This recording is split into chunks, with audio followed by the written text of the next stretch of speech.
اور حضرت عبداللہ صاحب رحمۃ اللہ علیہ فرماتے تھے 1 گھنٹہ محنت تو 6 گھنٹے دعا.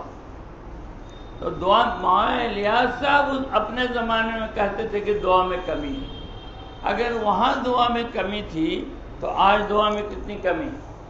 حضرت مولانا میاں صاحب رحمۃ اللہ علیہ کو مولانا الیاس صاحب رحمۃ اللہ علیہ نے خط لکھا تو اس خط میں یہ لکھا کہ جتنی محنتیں ہو رہی ہیں ان محنتوں سے بت بن رہا ہے. بت، یہ محنتیں بت، اس کو بت سے تشبیہ دیا. جو محنتیں ہم کر رہے ہیں یہ بت ہے. اس میں جان پڑے گی بے چینی سے، راتوں کی بے قراری اور بے چینی، کہ رات کو آدمی بے قرار ہو، بے چین ہو. کوئی ایسا آدمی نہیں ہے جس سے اللہ نے اپنے دین کا کام لیا ہو اور اس کے اندر بے چینی اور بے قراری نہ ہو. چین سے رہنے والا آدمی اور چین سے دنیا میں اپنی زندگی گزارنے والا آدمی وہ کوئی بڑا کام کر کے نہیں گیا ہے. ہر آدمی کی حالات زندگی آپ پڑھیں گے اور سنیں گے تو اس کو امت کے لیے بے چین اور بے قرار پائیں گے، تبھی اس سے کوئی کام ہوا ہے. امت کے لیے بے چین اور بے قرار ہونا تمام بزرگوں کے ہاں یہ ملے گا کہ جن سے اللہ نے کام لیا ہے وہ امت کے لیے رات رات بھر بے چین اور بے قرار ہوتے تھے، کروٹیں بدلتے تھے، کروٹیں. چنانچہ مولانا الیاس صاحب رحمۃ اللہ علیہ کا مشہور ہے، آپ نے سنا ہوگا کہ پوری رات بے قراری میں گزرتی تھی، بے چینی میں گزرتی تھی. اہلیہ محترمہ پوچھتی تھی نیند نہیں آ رہی تو آپ کہتے کہ جو غم مجھے لگا ہے اگر تمہیں لگ جاتا تو جاگنے والے 1 کے بجائے 2 ہو جاتے. ہمارے پاس فارمیٹ ہے، فارمیٹ، ہم اس فارمیٹ پہ چل رہے ہیں. 5 کام کا فارمیٹ ہے ہمارے پاس. روزانہ کا مشورہ، روزانہ کی ملاقات، روزانہ کی تعلیم، ہفتے کا گشت، 3 دن، یہ فارمیٹ ہے. سالانہ چلے کی ترتیب، یہ فارمیٹ ہے. اور یہ صحیح ہے کہ ابتدا یہیں سے ہوگی، یہ غلط نہیں ہے، اس کی تردید نہیں ہے بلکہ تائید ہے کہ ابتدا یہیں سے ہوگی. لیکن یہ فارمیٹ ہے، اصل تو اس میں رنگ بھرنا ہے، اور اس میں رنگ بھرے گا راتوں کی بے چینی اور بے قراری سے. وہ چیز نہیں ہے، وہ چیز کم ہو گئی ہے الا ماشاء اللہ. کہ جو بے چینی اور بے قراری اللہ کے ہاں سے فیصلے کراتی ہے وہ بے چینی اور بے قراری نہیں ہے. یہ کوئی بھی محنت سیرت کی روشنی میں ہوگی تو وہ کامیاب ہوگی. سنت اور شریعت سے اگر کام ہٹ جائے گا تو وہ کام نہیں بڑھے گا، آگے نہیں چلے گا. بنیاد ہے سنت اور شریعت. قرآن اور حدیث کی روشنی میں کام ہونا چاہیے. اگر قرآن حدیث کی روشنی میں ہوگا تو اللہ کی مدد ہوگی، اللہ کی نصرت ہوگی. اس لیے یہ ضروری ہے کہ ہم جو بھی کام کر رہے ہیں وہ کام علماء اور اہل اللہ کی نگرانی میں بھی ہو اور علماء اور اہل اللہ کی سرپرستی میں ہو. ہم ان کی نظروں سے کام کو گزاریں.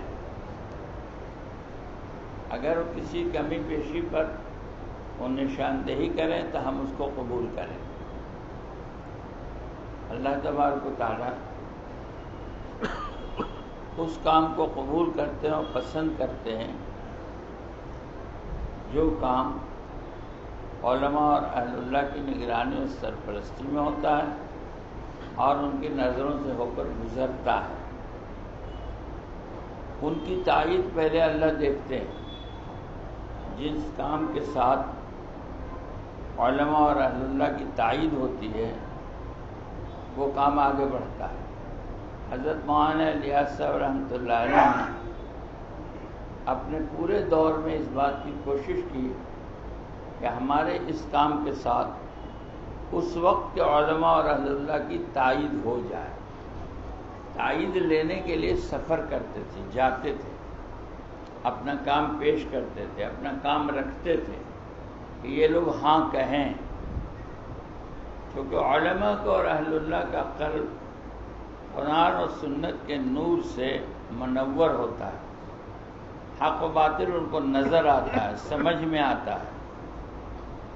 جس چیز کی وہ تائید کرتے ہیں اللہ بھی اس کی تائید کرتا ہے، اور وہ اسی چیز کی تائید کرتے ہیں جس چیز کو منشأ الہی میں دیکھ لیتے ہیں کہ اللہ تعالیٰ اس کو پسند کر رہے ہیں۔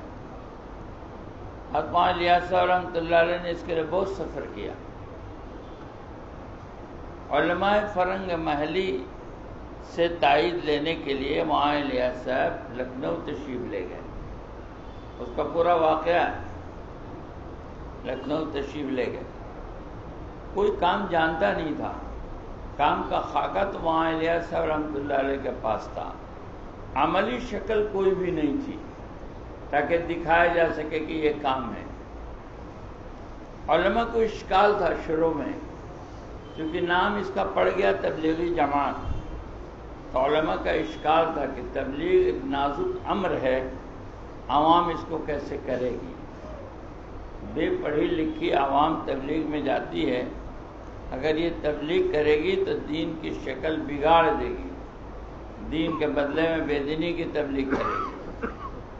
مولانا الیاس صاحب رحمۃ اللہ علیہ علماء سے مذاکرہ کرتے تھے، ان کے سامنے کام رکھتے تھے، لیکن چونکہ عملی نمونہ کوئی نہیں تھا تو علماء کا اشکال اپنی جگہ پر تھا۔ جونپور میں جمعیت علماء کا اجلاس تھا، حضرت مدنی تشریف لے گئے تھے۔ انہی تاریخوں میں ایک تبلیغی اجتماع بھی جونپور میں تھا، حضرت مولانا الیاس صاحب رحمۃ اللہ علیہ تشریف لے گئے۔ مولانا الیاس صاحب رحمۃ اللہ علیہ کو معلوم ہوا کہ حضرت مدنی تشریف لائے ہیں، جمعیت کا اجلاس ہے، تو آپ نے مجمع کو کہا کہ وہیں چلو جمعیت کے اجلاس میں حضرت مدنی کے پاس۔ اجتماع بند کر دیا، اپنے مجمع کو لے کر وہاں چلے گئے۔ وہاں گئے تو حضرت مدنی نے دیکھا کہ مولانا الیاس صاحب آ گئے، تو کہا اب میری بات نہیں ہوگی، اب بات الیاس کی ہوگی۔ تو مولانا الیاس صاحب رحمۃ اللہ علیہ نے بات کیا، کیونکہ عملی نقشہ سامنے نہیں تھا۔ علماء اشکال کرتے تھے کہ تبلیغ جیسا نازک کام عوام کیسے کرے گی۔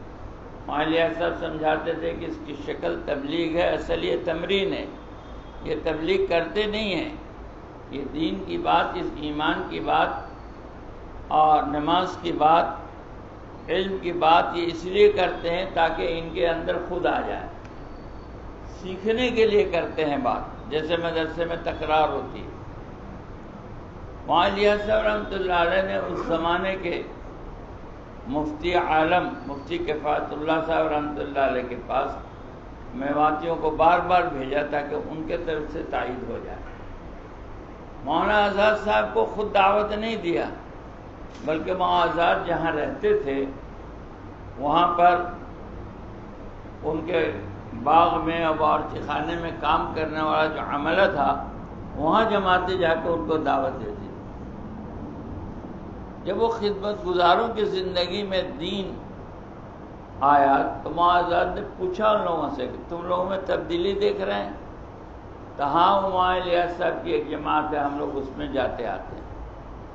تو فرمایا ہاں مولانا ایک اچھا کام کر رہے ہیں۔ مولانا الیاس صاحب بہت خوش ہوئے مولانا آزاد کی تائید پر۔ تو اس طرح دنیا کے ہندوستان کے پرانا ہندوستان، اس کے ممالک میں اس کام کو پیش کر کے علماء سے تائید دی۔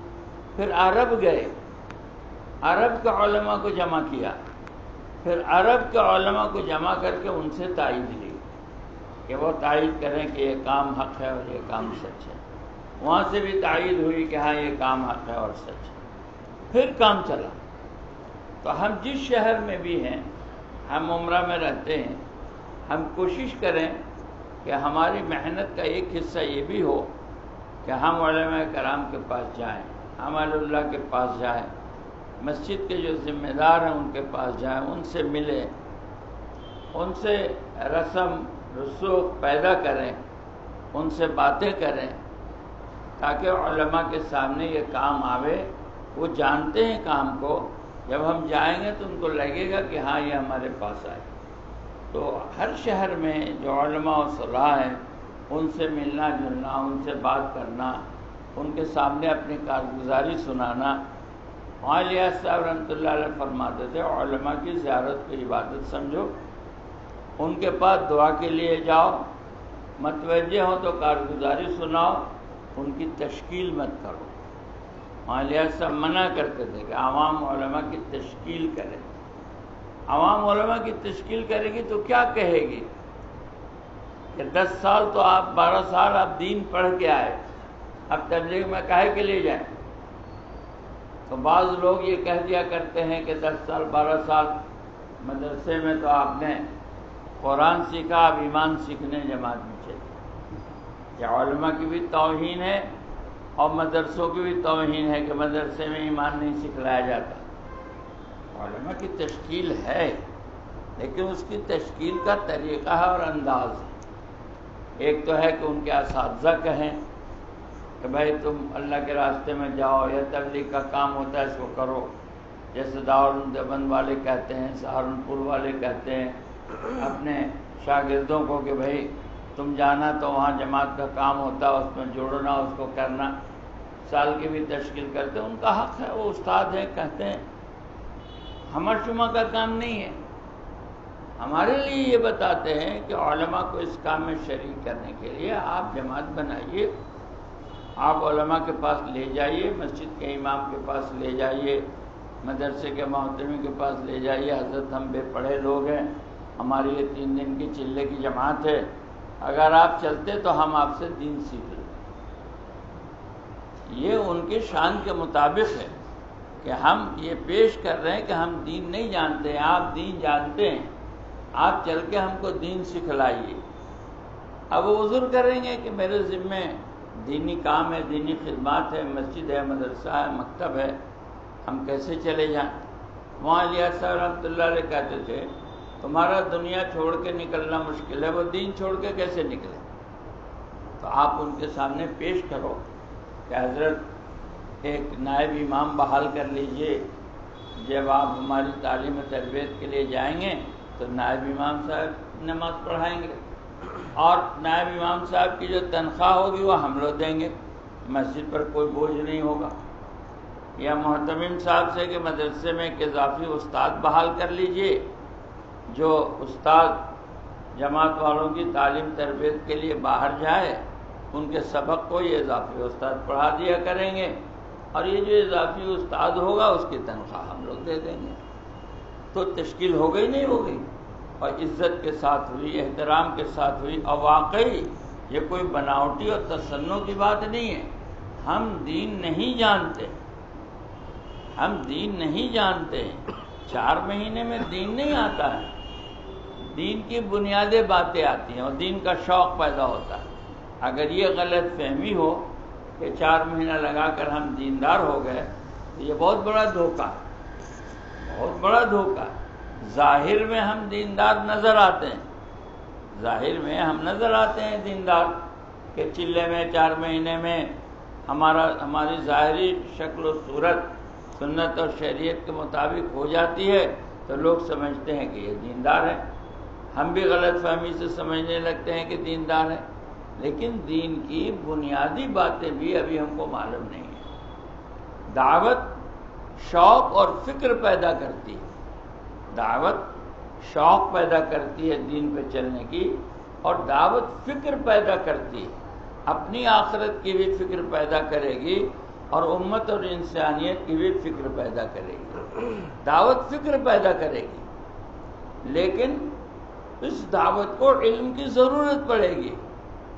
اگر علم نہیں ہوگا تو یہ دعوت جہالت کی طرف لے کے جائے گی، اس لیے علم چاہیے، اور علم 2 ہیں، فضائل کے بھی اور مسائل کے بھی ہیں۔ تبلیغ میں فضائل کا علم سیکھا جاتا ہے، مسائل کا علم تو علماء کے پاس سیکھا جائے گا۔ جتنے اوامر ہیں ہر امر کے فضائل بھی ہیں اور ہر امر کے مسائل بھی ہیں۔ حضرت معاذ صاحب رحمۃ اللہ علیہ فرماتے تھے ہر امر کے فضائل ہیں اور ہر امر کے مسائل ہیں۔ فضائل تو ہم فضائل کی تعلیم میں جماعتوں میں جا کے سیکھ لیتے ہیں، کہ فضائل کیا ہیں ان اوامر کے، لیکن مسائل کے لیے تو علماء کے پاس جانا ہوگا۔ فضائل کی تعلیم کی بہت اہمیت ہے، فضائل کی تعلیم ایمانیات کی تعلیم ہے، اس سے دین پر چلنے کا شوق پیدا ہوتا ہے، لیکن فقہا نے اس کی درجہ بندی میں اس کو نفل کہا ہے، اور مسائل فقہا کے نزدیک فرض ہے مسائل کا سیکھنا۔ نماز کے فضائل کو سننا سنانا بہت اہم ہے لیکن نفل ہے، اور نماز کے مسائل کو سیکھنا یہ فرض ہے۔ تو مسائل تو علماء کے پاس جا کے سیکھیں گے، کہ ہم علماء کے پاس جا کے سیکھیں گے۔ طریقے دعوت ہم علماء کے پاس جا کے سیکھیں گے کہ دعوت کا طریقہ کیا ہوگا، کس طریقے سے دعوت دی جائے گی۔ انبیاء کی دعوت میں یہ ملے گا، قرآن نے اس کو بیان کیا ہے کہ کس طرح دعوت دی جائے گی، اس کا اسلوب کیا ہوگا، اس کا نہج کیا ہوگا، اس کا طریقہ کیا ہوگا۔ تو فکر جو پیدا ہوگا اور شوق جو پیدا ہوگا وہ تو دعوت سے ہوگا، لیکن طریقہ کار کہ یہ علماء کے پاس ملے گا کہ طریقہ کار کیا ہوگا، اس کے مسائل کیا ہوں گے، اس کے قیودات کیا ہوں گے، اور مزاج دعوت کہ دعوت میں مزاج کون سا چلے گا، کس مزاج سے دعوت دیں گے، تو یہ صلحاء کے پاس ملے گا، یہ اولیاء اللہ کے پاس ملے گا مزاج دعوت۔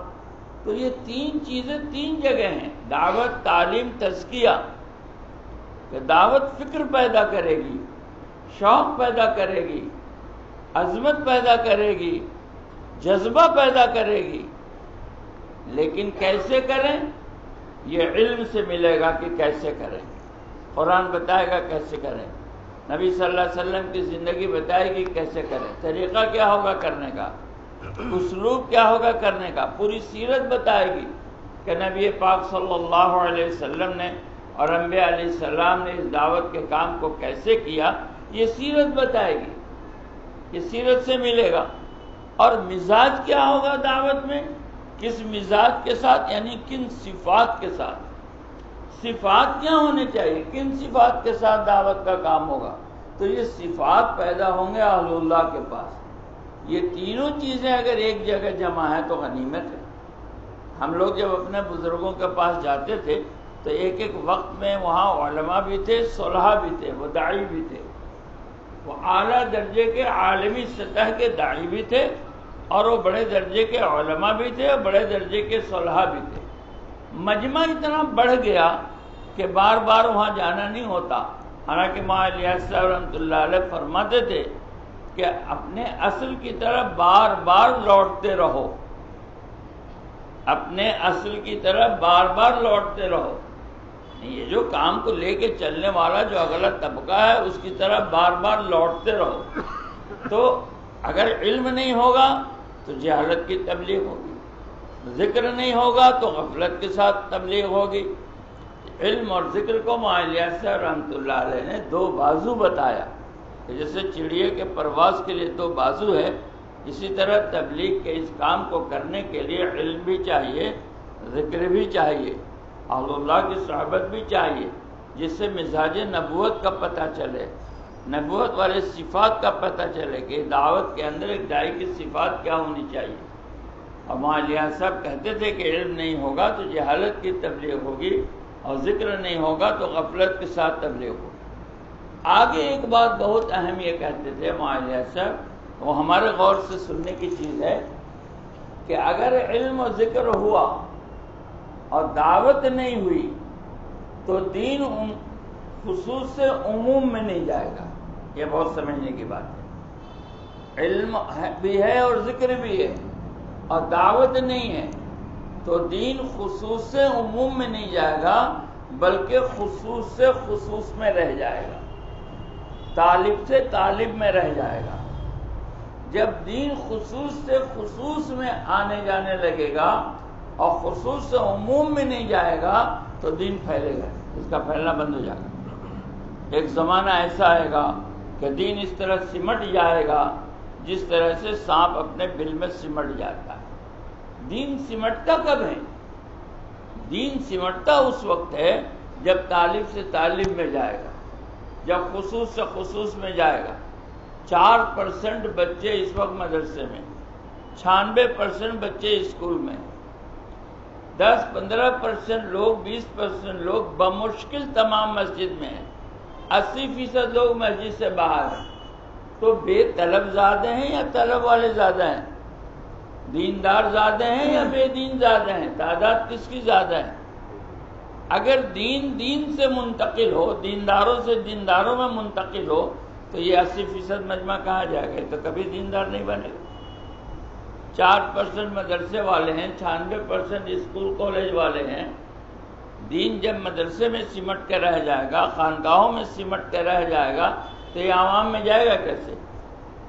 تو عوام میں جانے کے لیے دعوت چاہیے کہ علم اور ذکر ہر مسلمان کے اندر پہنچ جائے، ہر گھر میں پہنچ جائے، ہر فرد میں پہنچ جائے، ہر فرد علماء کے پاس جا کے علم سیکھنے والا بن جائے، اہل اللہ کے پاس جا کے ذکر سیکھنے والا بن جائے۔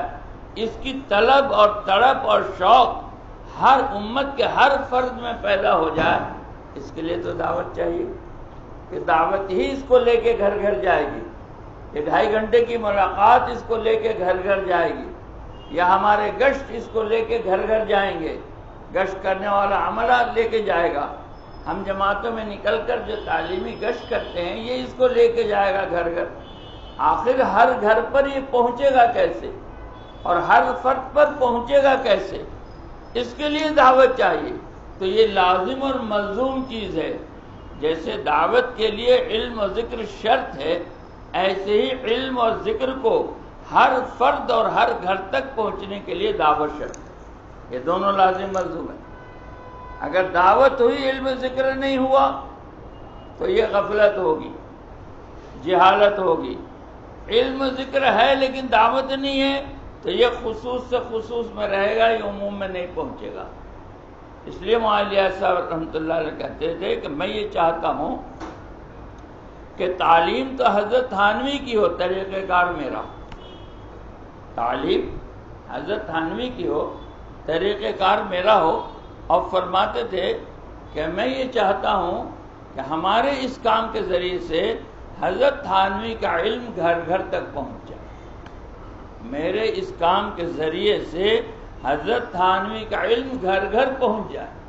حضرت معین اول حضرت رحمۃ اللہ علیہ کا یہ معمول تھا کہ حضرت تھانوی کی کوئی نہ کوئی کتاب ان کے مطالعے میں ہوتی۔ یہ ہمارے لیے بھی ہے۔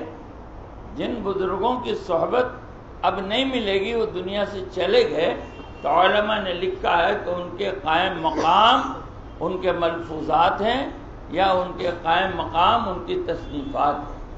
اگر ان کے ملفوظات کو پڑھیں گے تو گویا آپ ان کی مجلس میں، ان کے سوانح کو پڑھنا، ان کے ملفوظات کو پڑھنا، ان کے تصنیفات کو پڑھنا۔ اب حضرت الیاس صاحب نہیں ملنے والے ہیں، لیکن ان کی مجلس میں شریک ہونے کے لیے کیا کرنا پڑے گا؟ کہ ان کی سوانح پڑھیں، ان کے ملفوظات پڑھیں۔ حضرت مولانا علی میاں صاحب نہیں ملنے والے ہیں، ان کی مجلس کے لیے کیا کریں گے؟ تو ان کی کتابیں پڑھیں۔ تو ہم جب بزرگوں کے ملفوظات کو، سوانح کو، کتابوں کو مطالعے میں رکھیں گے، تو گویا ہم ان کی مجلس میں ہیں۔ اس سے ہماری اصلاح ہوگی، ہماری زندگی بدلے گی۔ تو ایک کام تو یہ ہے کہ ہم جس شہر میں بھی ہیں، اس شہر کے علماء و صلاح سے ہمارا ربط ہو۔ یہ ربط صرف تشکیلی نہیں ہو کہ آپ جماعت میں کب جائیں گے، بلکہ ایک ارادت مندانہ ربط ہو۔ ہمارے مسجد کے امام صاحب ہیں، ہم کو ملنا چاہیے، ہمارے شہر کے علماء ہیں، ہم کو ملنا چاہیے۔ اگر کسی کمی بیشی پر وہ نشاندہی کرتے ہیں، کچھ کرتے ہیں، تو ہم کو رائے مشورے سے ہم کو اس میں اصلاح کرنی چاہیے، اور ہم سے ان کا تعلق اور ربط مضبوط ہونا چاہیے، مضبوط۔ حضرت مدنی رحمۃ اللہ علیہ سے ایسا ربط تھا مولانا الیاس صاحب رحمۃ اللہ علیہ کا کہ ڈھال کی طرح حضرت مدنی کھڑے رہتے تھے اس کام کی حفاظت کے لیے، ڈھال کی طرح۔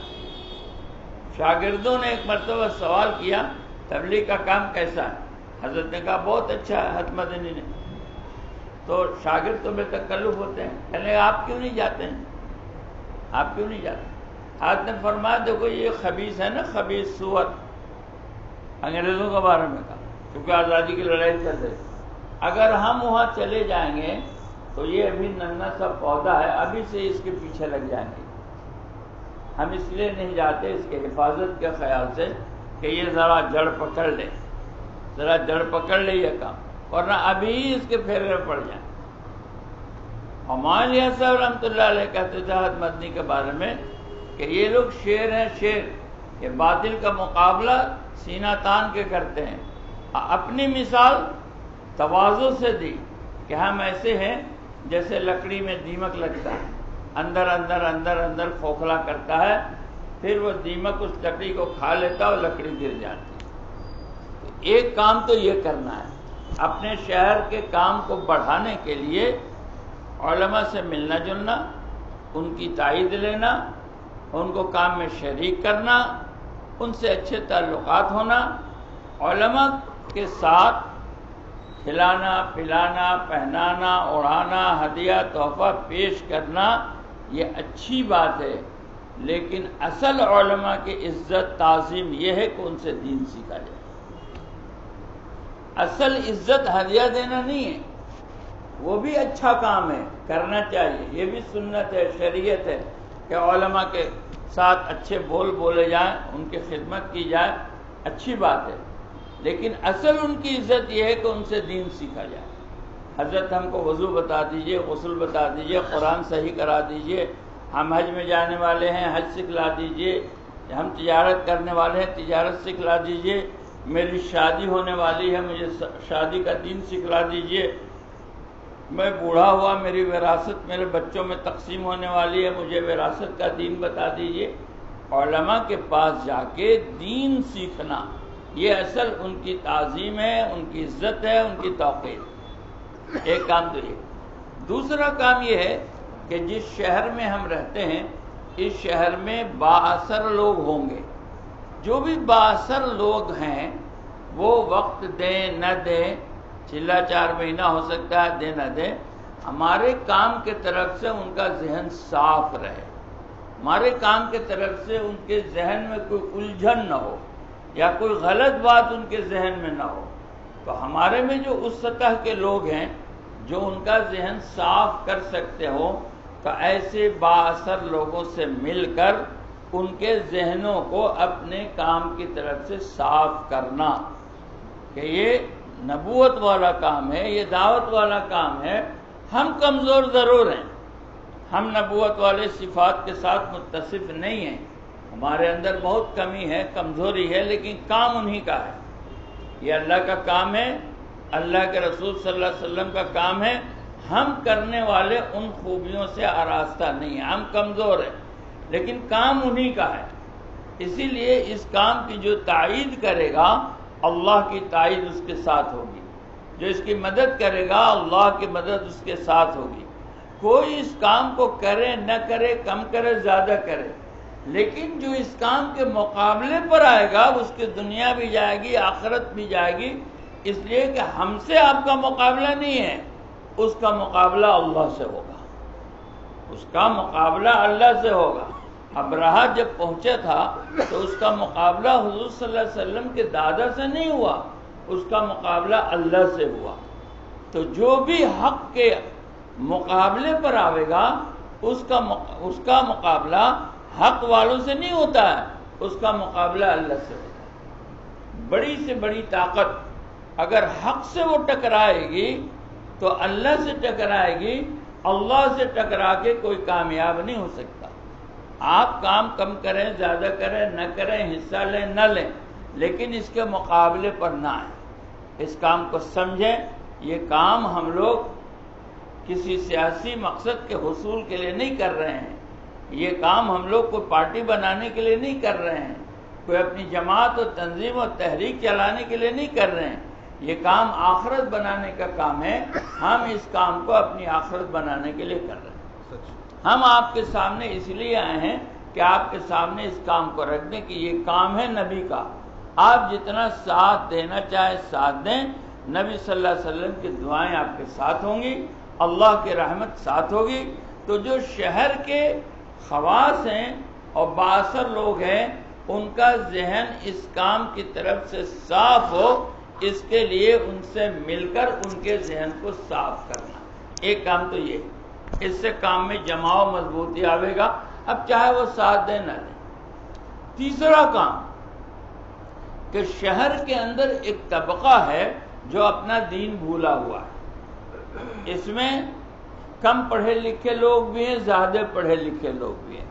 ایسا نہیں ہے کہ صرف جو بے پڑھا ہے وہی دین بھولا ہوا ہے، بہت سے اونچی اونچی ڈگریاں رکھنے والے، اونچے اونچے عہدے پر فائز لوگ اپنا دین بھولے ہوئے ہیں۔ بڑے بڑے آفیسر اور بڑے بڑے پڑھے لکھے لوگ بھی ان کا کلمہ صحیح نہیں ہے، ان کی نماز صحیح نہیں ہے۔ تو بنجر بستیوں کا جو نام آتا ہے، اس بنجر میں صرف وہی نہیں ہے جو بے پڑھا ہے، الف با تا سا نہیں جانتا، اے بی سی ڈی نہیں جانتا۔ ان بنجر بستیوں میں، بنجر محلوں میں، بنجر بلڈنگوں میں یا بنجر لوگوں میں وہ بھی ہیں جو ڈاکٹر ہیں، انجینئر ہیں، پروفیسر ہیں، وکیل ہیں، کلکٹر ہیں، ایس پی ہیں، لیکن ان کو کلمہ نہیں آتا۔ تو یہ جو بنجر لوگ ہیں، دو طرح کے لوگ آپ کے شہر میں ہوں گے۔ ایک وہ لوگ ہیں جو دیندار ہیں، پہلے سے نمازی ہیں، دیندار ہیں، اللہ کے فریضے کو پورا کرتے ہیں، حرام کی ہوئی چیزوں سے بچتے ہیں، ان کو بھی دعوت میں جوڑنا ہے، استعمال کرنا ہے، لیکن اس کی نوعیت الگ ہے۔ اور جو لوگ دین سے دور ہیں، مسجد سے دور ہیں، اعمال سے دور ہیں، اللہ رسول سے کٹے ہوئے ہیں، ان پر بھی محنت کرنی ہے۔ ان پر محنت کی قسم الگ ہے اور ان پر محنت کی قسم الگ ہے۔ ان پر تو محنت ہوگی خروج کی کہ صاحب آپ کے اندر دین ہے، یہ دین ان لوگوں کو بھی پہنچے جن کے پاس دین نہیں ہے، اس لیے آپ اللہ کے راستے میں نکلیے۔ آپ تو دیندار ہیں، آپ نمازی بھی ہیں، آپ حاجی بھی ہیں، آپ زکوٰۃ بھی دیتے ہیں، آپ مسجد بھی آتے ہیں، سنت شریعت کے پابند بھی ہیں، تو یہ دین آپ کی ذات تک محدود نہ رہے، بلکہ آپ کی ذات سے نکل کر یہ دین ان لوگوں میں بھی جائے جن میں یہ دین نہیں ہے۔ ان پر محنت اس بات کی ہوگی۔ لیکن یہ طبقہ بہت تھوڑا ہے۔ بڑا طبقہ 80% طبقہ وہ ہے جو مسجد سے دور ہے، جو دین سے دور ہے، کلمہ نماز سے دور ہے، فرائض سے دور ہے، محرمات میں پھنسا ہوا ہے۔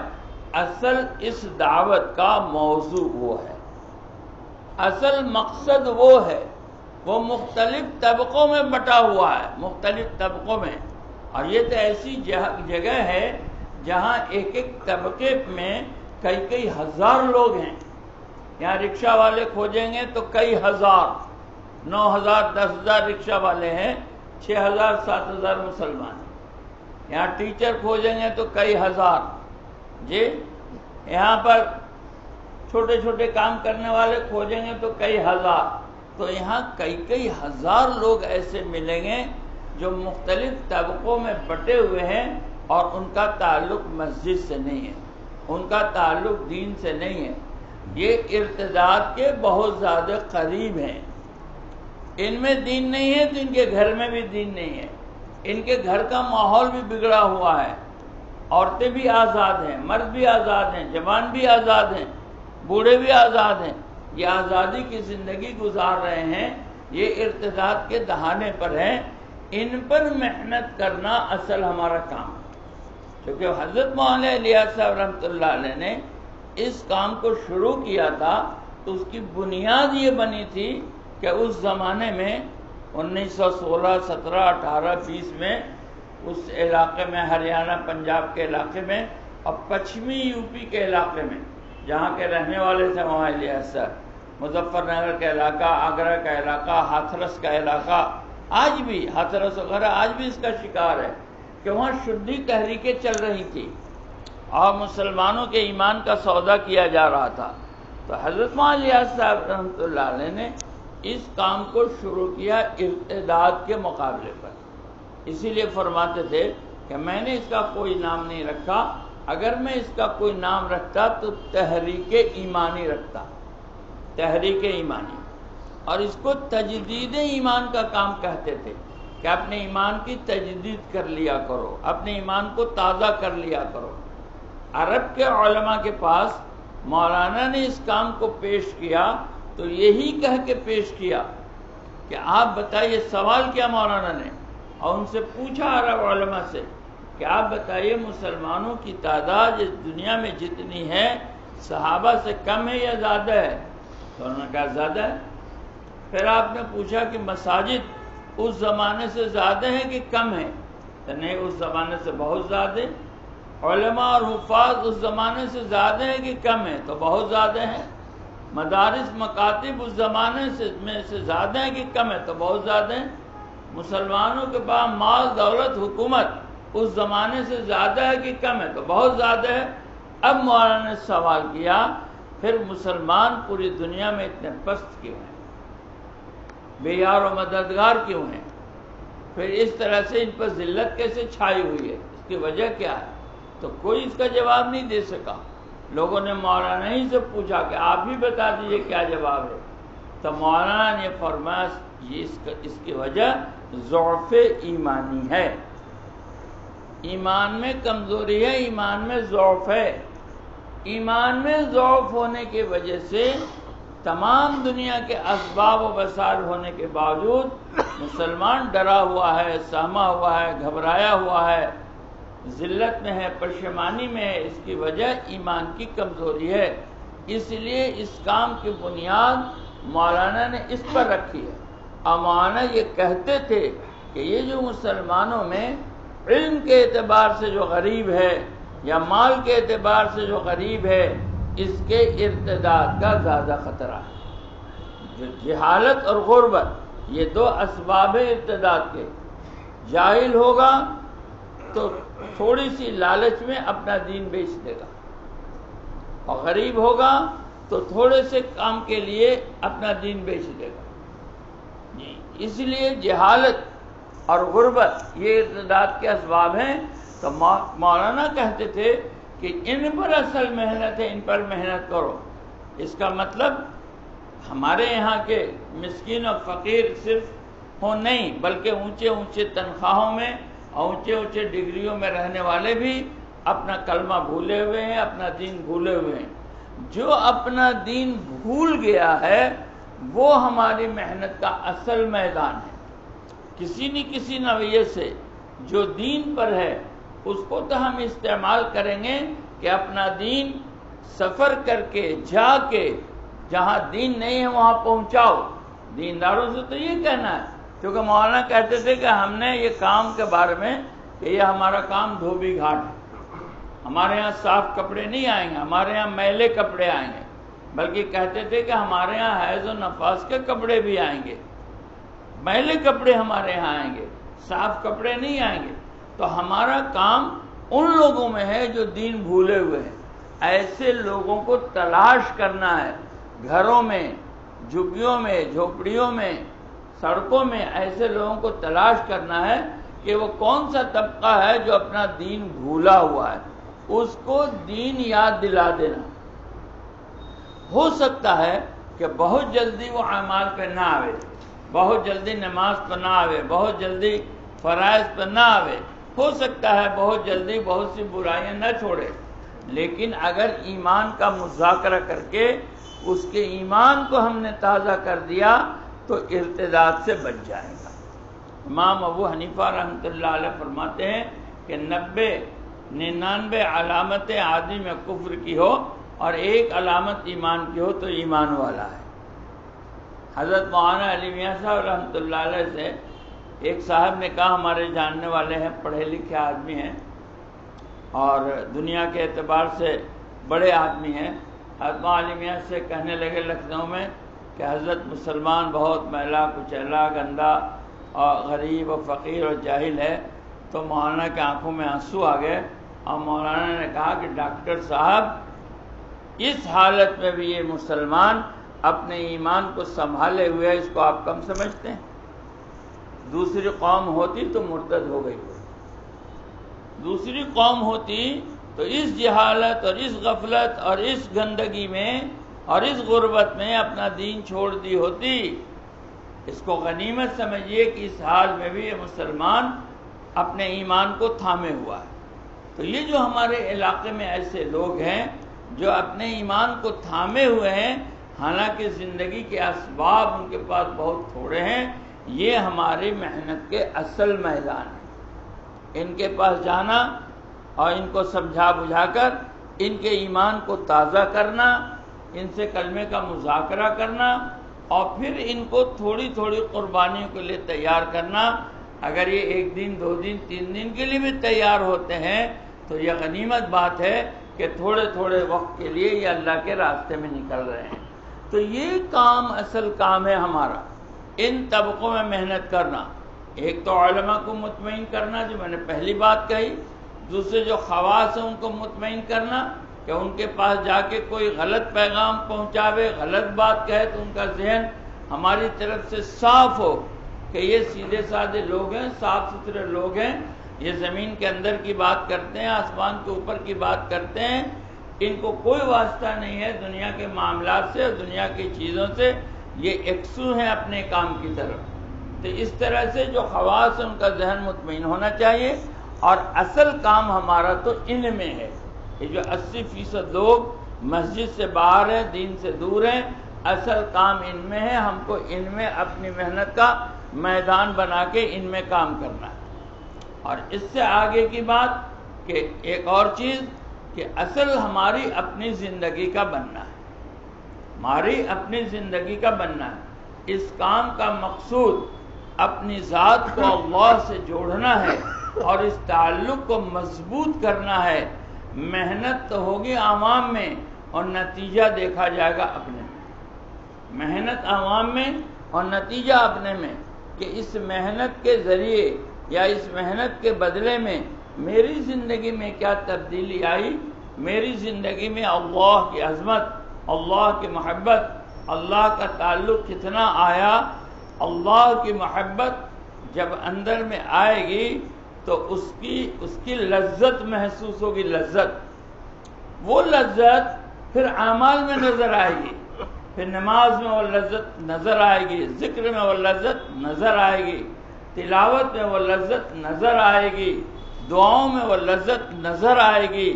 محبت جب اندر میں آتی ہے، کسی شے کی محبت کا دل میں آنا، اس کی علامت لذت کا ملنا ہے، نشانی۔ کیسے پہچانیں گے کہ میرے اندر اللہ کی محبت ہے؟ کیسے پہچانیں گے کہ میرے اندر اللہ کی محبت ہے؟ تو اس کی پہچان یہ ہے کہ اللہ کا نام لینے میں مزہ آوے، اللہ کے فرائض کو پورا کرنے میں مزہ آوے، اور جو منہیات ہیں، منع کی ہوئی چیزیں ہیں، اس کی طرف جانے سے آدمی ڈر جائے اور لرز جائے، دعاؤں میں ہمارا جی لگے۔ اور جب اللہ کی محبت آئے گی تو بدن میں ایک سرور محسوس ہوگا، رونگٹے کھڑے ہوں گے، اور اللہ تعالیٰ کی یاد سے آنسو بہیں گے، اور اس بات کی تمنا پیدا ہوگی، اللہ سے ملاقات کی خواہش پیدا ہوگی۔ یہ چیز پیدا ہوتی ہے جب اللہ کی محبت آتی ہے۔ اللہ کی محبت کسبی چیز ہے، وہبی چیز نہیں ہے۔ یہ سمجھنا کہ اللہ کی محبت آپ آ جائے گی، یہ اللہ تعالیٰ دے دیں گے جس کو چاہیں گے، یہ وہبی چیز نہیں ہے، یہ کسبی چیز ہے، یہ محنت سے آتی ہے۔ اللہ کی محبت محنت سے آتی ہے۔ 2 محبتیں ہیں، ایک فطری ہے جس کو نیچرل کہتے ہیں، فطری، جیسے اولاد سے محبت کا ہونا، بیوی سے محبت کا ہونا، عزیز و رشتہ داروں سے محبت کا ہونا، یہ فطری محبت ہے۔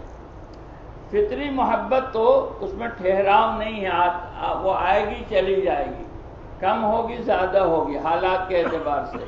اللہ کی محبت یہ عقلی محبت ہے، عقلی، کہ عقل سے اللہ کی محبت، عقل سے، کہ حضرت عمر رضی اللہ تعالی عنہ نے حضور صلی اللہ علیہ وسلم کے پاس آ کر جو فرمایا کہ مجھے آپ کی محبت ہر چیز سے زیادہ ہے لیکن اپنی جان سے زیادہ نہیں ہے۔ تو حضور نے فرمایا کہ وہ شخص، اس وقت تک کوئی شخص مسلمان نہیں ہو سکتا جب تک کہ اس کو میری محبت اپنی جان سے بھی زیادہ نہیں۔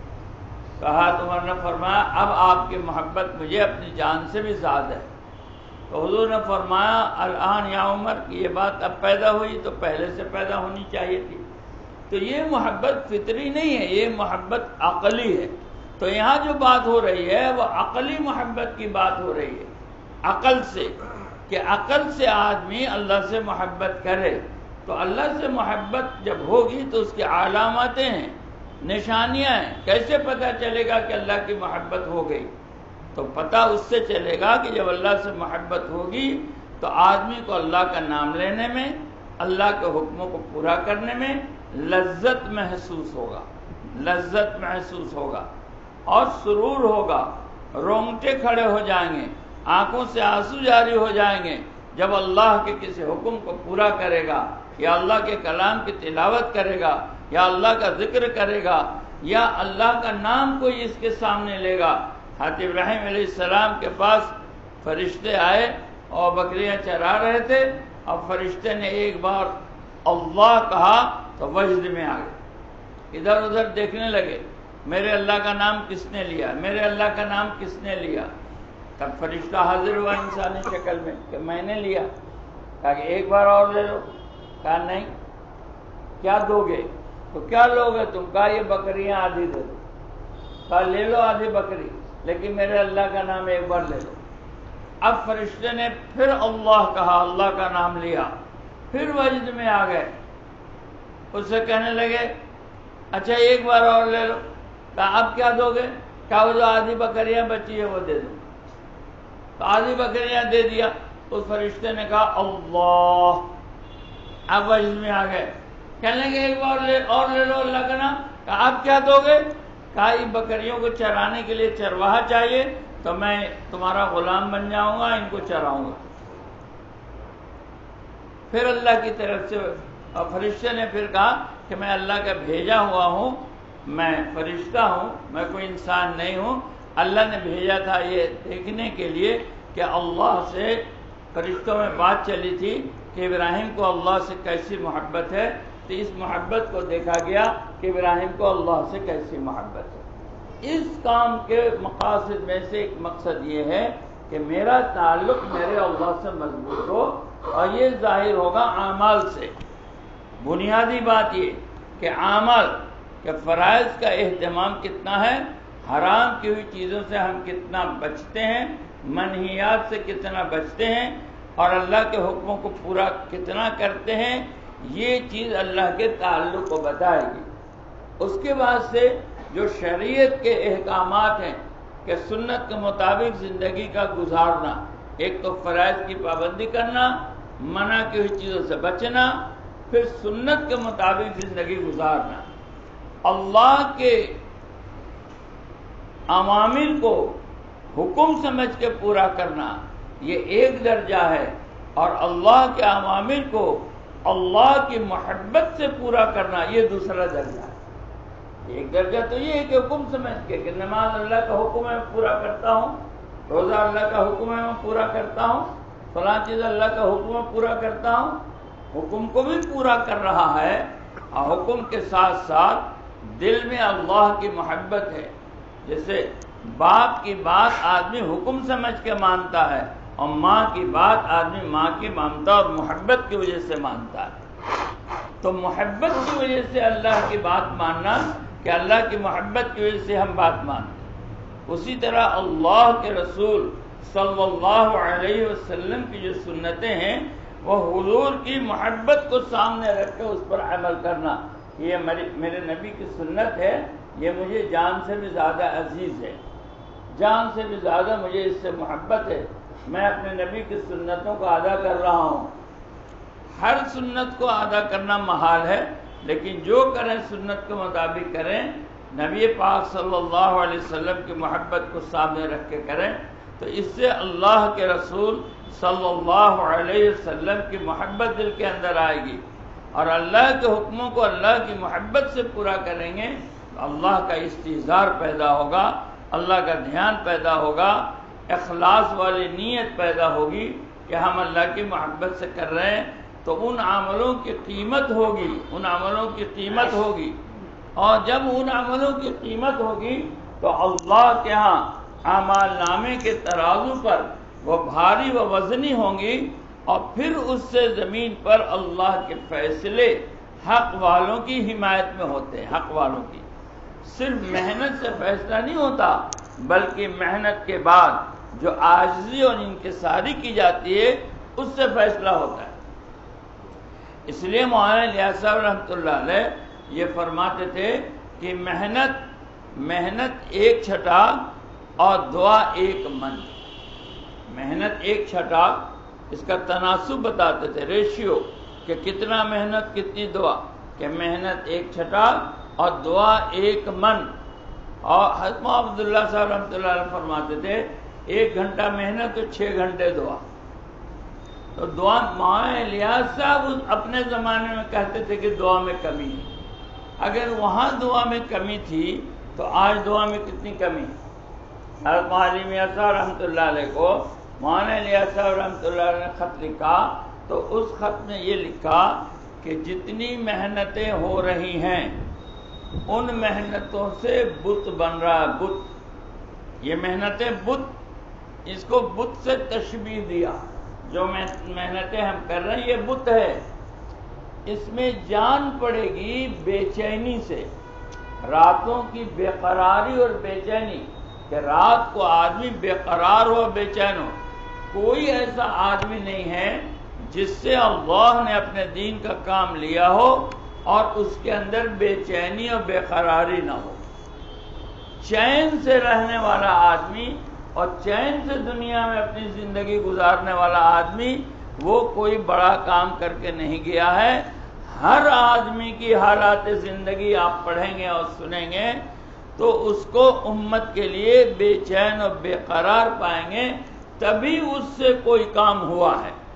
امت کے لیے بے چین اور بے قرار ہونا تمام بزرگوں کے ہاں یہ ملے گا کہ جن سے اللہ نے کام لیا ہے وہ امت کے لیے رات بھر بے چین اور بے قرار ہوتے تھے، کروٹیں بدلتے تھے، کروٹیں.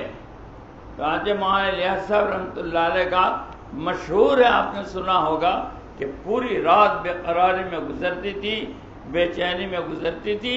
اہلیہ محترمہ پوچھتی تھی نیند نہیں آ رہی تو آپ کہتے کہ جو غم مجھے لگا ہے اگر تمہیں لگ جاتا تو جاگنے والے ایک کے بجائے 2 ہو جاتے. ہمارے پاس فارمیٹ ہے، فارمیٹ، ہم اس فارمیٹ پہ چل رہے ہیں. 5 کام کا فارمیٹ ہے ہمارے پاس، روزانہ کا مشورہ، روزانہ کی ملاقات، روزانہ کی تعلیم، ہفتے کا گشت، 3 دن، یہ فارمیٹ ہے. سالانہ چلے کی ترتیب، یہ فارمیٹ ہے. اور یہ صحیح ہے کہ ابتدا یہیں سے ہوگی، یہ غلط نہیں ہے، اس کی تردید نہیں ہے بلکہ تائید ہے کہ ابتدا یہیں سے ہوگی. لیکن یہ فارمیٹ ہے، اصل تو اس میں رنگ بھرنا ہے، اور اس میں رنگ بھرے گا راتوں کی بے چینی اور بے قراری سے. وہ چیز نہیں ہے، وہ چیز کم ہو گئی ہے الا ماشاء اللہ، کہ جو بے چینی اور بے قراری اللہ کے ہاں سے فیصلے کراتی ہے وہ بے چینی اور بے قراری نہیں ہے. یہ مولانا الیاس صاحب لکھتے ہیں مولانا میاں صاحب کو کہ یہ تو بت بن رہا ہے محنت سے، اس میں جو جان پڑے گی وہ بے چینی اور بے قراری سے پڑے گی. تو یہ مجمع پرانے کام کرنے والوں کا جب یہ بے چین اور بے قرار ہوگا اور مضطر ہوگا اور اللہ سے آہوزاری کرے گا تو اللہ تعالیٰ کے فیصلے، ایک تو اللہ کے حکموں کو پورا کر کے اللہ سے تعلق جوڑنا ہے اور متقی بننا ہے، تقوی والا بننا ہے کہ منع کی ہوئی چیزوں سے بچ رہا ہو. منع کی ہوئی چیزوں سے بچنا یہ تقوی ہے، پرہیز کرنا منع کی ہوئی چیزوں سے، اور جو کہا گیا ہے اس کو پورا کرنا، اور اس کے بعد اپنی محنت کو قبول کرانے کے لیے اللہ پاک کے سامنے بے چین اور بے قرار ہو کے رونا.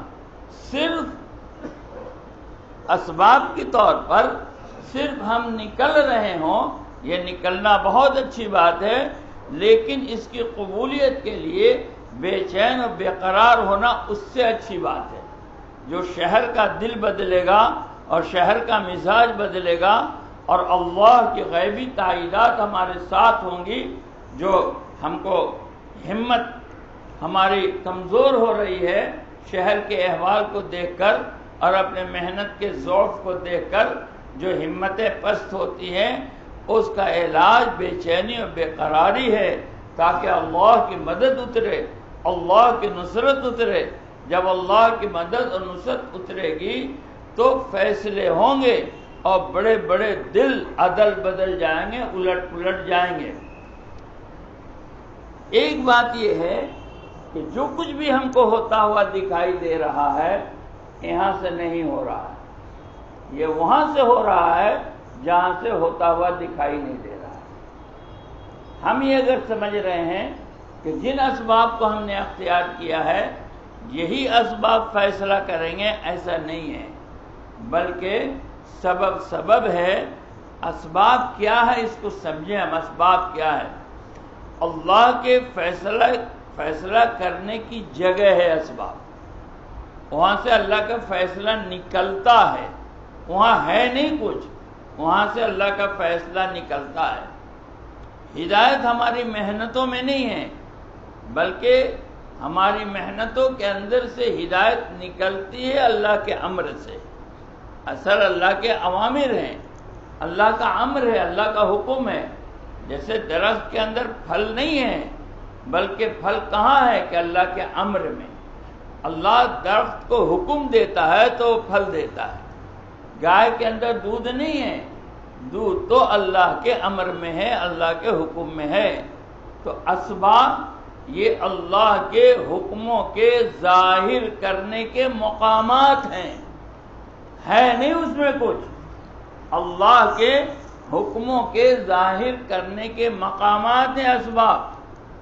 اگر کہیں سے ناکامیابی ہے تو یہ اللہ کا حکم ظاہر ہو رہا ہے، کہیں کامیابی ہے تو اللہ کا حکم ظاہر ہو رہا ہے، کہیں ہدایت ہے تو اللہ کا حکم ظاہر ہو رہا ہے۔ اس کا تعلق ہماری محنتوں سے نہیں ہے، بلکہ اس کا تعلق اللہ کے امر سے ہے۔ تو اندر میں ایک غیبی نظام چل رہا ہے جو ہم کو دکھائی نہیں دے رہا ہے، ایک غیبی نظام اندر میں چل رہا ہے جو ہم کو دکھائی نہیں دے رہا ہے۔ اگر ہماری محنت اللہ کی تائید کے ساتھ ہوگی اور ہماری محنت نبی پاک صلی اللہ علیہ وسلم کے سنت کے مطابق ہوگی اور ہماری محنت میں آہ و بکا اور گریہ زاری ہوگی تو اللہ کا امر وہاں سے ظاہر ہوگا جہاں سے ظاہر ہونے کے امکانات نہیں ہیں۔ باطل سے حق نکلے گا، باطل سے حق نکلے گا، یہ ظاہر ہوتا ہے، یہ ظاہر ہوں گی، چیزیں الٹتی پلٹتی نظر آئیں گی۔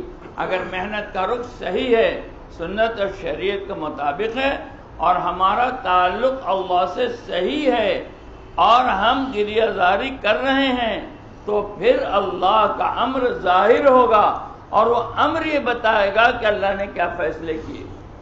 تو ایک باطن کا نظام اندر چل رہا ہے۔ اس کے لیے میرے بھائیوں بزرگوں دوستو ایک چیز یہ ہے کہ بے قرار ہونا اور اللہ کے سامنے مستر ہونا اور اللہ کے سامنے آنسو بہانا، بے چین ہو کر آنسو بہانا، ایک چیز یہ ہے۔ اور ایک چیز یہ ہے کہ فیصلہ کام اللہ کا ہے، کام اللہ کا ہے، میرے باپ دادا کا کام نہیں ہے۔ ہم اپنے باپ دادا کا نام روشن کرنے کے لیے کام نہیں کر رہے ہیں۔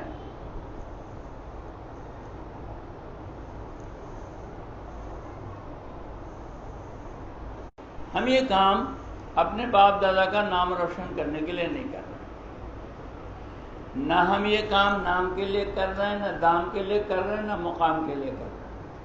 دام یعنی پیسہ، مقام یعنی عہدہ۔ نہ ہم نام کے لیے کر رہے ہیں، نہ دام کے لیے کر رہے ہیں، نہ مقام کے لیے کر رہے ہیں، یہ کام ہم اللہ کے لیے کر رہے ہیں۔ اس کے نتیجے پر ہمارا اجر موقوف نہیں ہے، ہمارا اجر ہماری محنت اور نیت پر موقوف ہے۔ اس کے نتیجے پر کام ہوا کہ نہیں ہوا، عمرہ کی تمام مسجدوں کے دروازے کھلے یا نہیں کھلے، عمرہ کے تمام لوگ ہماری تائید میں آئے یا نہیں آئے، ہماری اکثریت بڑھی کہ نہیں بڑھی، ہم اقلیت میں ہی ہیں، اس کے نتیجے پر ہمارا اجر موقوف نہیں ہے۔ ہمارا اجر ہماری نیت اور ہماری محنت پر ہے۔ جب ہم اللہ کے لیے کام کر رہے ہیں تو ہم کو دل چھوٹا کرنے کی کیا ضرورت ہے؟ اس کی کامیابی اور ناکامیابی پر جانے کی ضرورت کیا ہے؟ کام ہوگا تب بھی ہم کو اجر ملے گا ہماری نیت اور محنت پر، اور کام نہیں ہوگا تب بھی ہم کو اجر ملے گا۔ خدا نہ خواستہ اللہ نہ کرے پورے عمرہ کا کام ختم ہو جاتا ہے اور کہیں سے ہم کو تائید نہیں ملتی ہے، لیکن ہماری نیت سے ہی، ہماری محنت سے ہی ہے، تو ہم کو وہی اجر ملے گا جو کام ہوتا تو اجر ملتا۔ بعض انبیاء علیہ السلام قیامت میں اس طرح کھڑے ہوں گے کہ ان کے ساتھ ایک آدمی نہیں ہوگا، ان کی عظمت میں، ان کی عزت میں، ان کے مقام میں، ان کے رفعت نبوت میں بال برابر کا فرق نہیں آئے۔ تو کام کسی شہر میں، کسی ضلع میں، کسی علاقے میں، ملک میں، عالم میں ہو یا نہ ہو، اس پر اللہ تعالیٰ کے یہاں سے اجر مرتب نہیں ہوتا، بلکہ اجر مرتب ہوگا نیت اور محنت پر۔ ہماری نیت ہے کہ اللہ کا دین بلند ہو جائے، ہماری نیت ہے کہ اللہ کا دین بلند ہو جائے، اور ہم اللہ کے دین کو بلند کرنے کے لیے کام کر رہے ہیں۔ ہماری نیت ہے کہ اللہ کا دین ہر کچے پکے مکان میں داخل ہو جائے۔ اگر 1000 سال کے بعد بھی اگر دین دنیا میں پھیلے گا تو میرا نام اس میں لکھا جائے گا کہ اس کی نیت تھی 1000 سال پہلے، اور اس کی محنت بھی تھی، اس کی کوشش بھی تھی کہ ہر کچے پکے مکان میں دین داخل ہو جائے۔ اور یہ نبی صلی اللہ علیہ وسلم کی بات ہے کہ ایک دن آئے گا کہ ہر کچے پکے مکان میں یہ دین داخل ہوگا۔ تو دین تو ہر کچے پکے مکان میں داخل ہونا ہی ہے، چاہے میرے زمانے میں ہو، چاہے 1000 سال بعد ہو، اور یہ ہماری نیت پر ہے۔ ہم نے نیت یہ کیا ہوا ہے کہ ہم پوری دنیا میں دین کو پھیلا کے دم لیں گے، اور ہر کچے پکے مکان میں دین کو پھیلا کے دم لیں گے، یہ ہم نیت کیے ہوئے ہیں، اور اس نیت کے مطابق ہم تھوڑا تھوڑا چلنا شروع کرتے ہیں۔ شروع کریں گے ہم اپنی مسجد سے، شروع کریں گے اپنے علاقے سے، ہم اپنے علاقے سے شروع کر رہے ہیں، اپنی مسجد سے شروع کر رہے ہیں، اور نیت یہ ہے کہ پوری دنیا میں دین کو پھیلا کے دم لیں گے، اور ہر کچے پکے مکان میں دین کو داخل کر کے دم لیں گے، تو انشاءاللہ ثم انشاءاللہ ہماری نیت اور محنت پر ہم کو اجر پورا پورا ملے گا، چاہے دین پھیلے نہ پھیلے، اس لیے کہ دین کا پھیلانا نہ میرا کام ہے، نہ دین کا پھیلنا ہماری محنت سے ہے، یہ اللہ کے امر سے ہے، اللہ کے فیصلے سے۔ اس لیے اس میں مایوس ہونے کی کوئی بات نہیں ہے، فلاں جگہ کام نہیں ہو رہا، فلاں جگہ کام نہیں ہو رہا، یہاں تائید نہیں ہو رہی، یہاں نصرت نہیں ہو رہی، یہاں منع کر دیا، وہاں سے نکال کے دیا، وہاں بند کر دیا۔ یہ تو ہوا، تمام نبیوں کے ساتھ ہوا ہے، جن کے ساتھ اللہ کی قدرت تھی، جن کے ساتھ اللہ کی طاقت تھی، جن کے ساتھ اللہ کی مشیت تھی، تمام انبیاء علیہ السلام کے ساتھ رکاوٹیں آئی ہیں، اور ان رکاوٹوں کو اللہ دیکھ رہا ہے، ان رکاوٹوں کو اللہ سن رہا ہے۔ اللہ پاک قرآن میں خود فرماتا ہے کہ میں ہدایت دینے پر آؤں تو بیک وقت سب کو ہدایت دوں، میں ہدایت دینے پر آؤں تو بیک وقت سب کو ہدایت دے دوں۔ تو اللہ تعالیٰ نے ہدایت کی محنت نبیوں سے کیوں کرائی، اور نبیوں کو اتنا مشقت اور مجاہدے میں کیوں ڈالا؟ اس لیے کہ رفعت مقام نبوت کی یہ شان ہے کہ ان کو امت کے بیچ پھرنا پڑے گا، امت کی کڑوی کے سہلی سہنی پڑے گی۔ یہ مزاج دعوت ہے کہ جو دعوت کا کام کرے گا اس کو سہنا پڑے گا۔ اسی لیے کہا ذالک من عزم الامور، یہ مردانوں کا کام ہے، یہ عزیمت والوں کا کام ہے، یہ ہمت والوں کا کام ہے، یہ بزدلوں کا کام نہیں ہے، یہ ڈرنے والوں کا کام نہیں ہے، یہ عزیمت والوں کا کام ہے، جمنے والوں کا کام ہے، یہ بزدلوں کا کام نہیں ہے، مردوں کا کام ہے، مردوں کا کام، ہمت والوں کا۔ تو آدمی کو ہمت کر کے رہنا ہے، مایوس نہیں ہونا ہے۔ مایوسی تو کفر ہے۔ جو کام میرے ذمے نہیں ہے اس کام کو ہم اپنے ذمے لیتے ہیں، اور جو کام میرے ذمے ہے اس کام کو ہم اللہ کے ذمہ کرتے ہیں۔ یہ ہماری غلطی، یہ غلط فہمی، یہ دھوکہ ہے۔ کچھ کام میرے ذمے ہے، کچھ کام اللہ کے ذمے ہے۔ جو میرے ذمے ہے وہ بہت تھوڑا ہے، اور جو اللہ کی قدرت میں ہے بہت زیادہ ہے۔ ہمارے ذمے کیا ہے؟ ہمارے ذمے یہ ہے محبت سے، پیار سے، حکمت سے، حسن اسلوبی سے، سنت اور شریعت کے مطابق بات کو پہنچا دینا، یہ ہمارے ذمے ہے۔ بس اتنے ہی ہمارے ذمے ہے۔ ہمارے ذمے نتیجہ نہیں ہے اس مسجد میں کام نہیں ہوا، اس مسجد میں کام نہیں ہوا، وہاں نہیں ہوا، یہاں نہیں ہوا۔ وہاں گشت نہیں ہوا، وہاں تعلیم نہیں ہوئی، وہاں سے روزہ نہیں نکلا، چلا نہیں نکلا، یہ ہمارے ذمہ ہے ہی نہیں۔ ہمارے ذمہ حسن تدبیر کے ساتھ سنت اور شریعت کے مطابق حکمت سے، پیار سے، محبت سے بات کا پہنچا دینا ہے۔ باقی کہاں سے نتیجہ نکلے گا اور کیسے نتیجہ نکلے گا یہ اللہ کے ذمہ ہے۔ اپنی سستی سے، اپنی کاہلی سے، اپنی کم ہمتی سے، اپنی بزدلی سے کام کو چھوڑ دینا یہ غلط ہے۔ یہ غلط ہے کہ ہم کو ہمت نہیں ہوئی، یا ہم سست پڑ گئے، یا ہم گھبرا گئے، یا ہم ڈر گئے۔ نہیں، ہم ہمت کے ساتھ، خوش دلی کے ساتھ، خوش مزاجی کے ساتھ، سنت اور شریعت کے مطابق نرمی اور پیار محبت سے ہم بات پہنچا دیں گے، چاہے اس کا نتیجہ جو نکلے۔ انبیاء علیہ السلام کی محنت سے 100% ہدایت نہیں پھیلی تو ہماری محنت سے کیسے پھیل جائے گی؟ انبیاء علیہ السلام کی محنت سے گھر کے لوگ نہیں مانے، اللہ تعالیٰ نے اس کو قرآن کریم میں بیان کر کے اور نبی صلی اللہ علیہ وسلم کی حیات مبارکہ میں دکھلا کر کے قیامت تک کے آنے والی امت کو سمجھا دیا کہ یہ سب حالات ہوں گے، یہی ہے سیرت کی روشنی میں کام کرنا۔ نبی صلی اللہ علیہ وسلم کے گھر والے آپ کے مخالف ہوئے، یعنی اس کام کو کرو گے تو ہو سکتا ہے تمہارے گھر والے بھی مخالف ہو جائیں۔ یہ دکھایا کہ ایسا ہوگا، نبیوں کے ساتھ ہوا تو تمہارے ساتھ بھی ہوگا، اس سے گھبرانا مت، گھبرانا مت۔ ہر جگہ سے تائید ملے گی ضرورت نہیں ہے، ہر جگہ سے نصرت ملے گی یہ ضروری نہیں ہے، ہر جگہ لوگ کھڑے ہو جائیں گے یہ ضروری نہیں ہے، بلکہ اللہ جس کو جائیں گے کھڑا کریں گے، ہمارا اجر ہماری نیت اور ہماری محنت پر ہے۔ اس لیے گھبرانے کی ضرورت نہیں ہے، اتار چڑھاؤ تو ہوتا رہتا ہے۔ اللہ کا بڑا کرم، اللہ کا بڑا احسان، اللہ کا بڑا فضل کہ ہمارے ضعف اور کمزوری کو دیکھتے ہوئے اللہ نے کام کی شکلوں کو پھر سے وہاں پہنچا دیا ہے جہاں پر ہم کام چھوڑے گئے۔